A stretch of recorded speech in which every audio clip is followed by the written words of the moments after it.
項目啊，跳呢個jump the horse 嗰啲咧，跳馬都係可以由唔識變為識，因為你係望到人點做啊嘛，跟住你係學習啊嘛，即係可以喺體育堂啊，喺學校裏邊課餘活動啦，同埋老師咧，其實喺週會啊都會講埋呢啲嘅題目咯。好啦，咁啊年青人嗰方面有啲乜嘢嘢佢哋覺得佢哋可以幫到佢哋嘅自信心嘅培養咧？咁其實咧就透過好多嘅小組活動啊，合作，譬如大學裏邊咧，佢哋都係要做一啲 group project， 一齊咧係研究啊，接受他人啊，同埋自己俾意見啊，比較 assertive 啲嘅感言啊，講出嚟啊。咁呢個咧就都係要透過呢啲學習嘅過程裏邊咧，係互相適應、互相接納，同埋咧就係去互相幫助。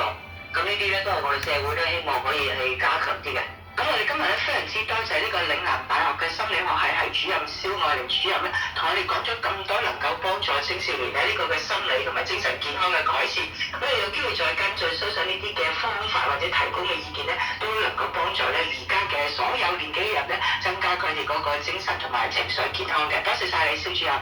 多謝校長。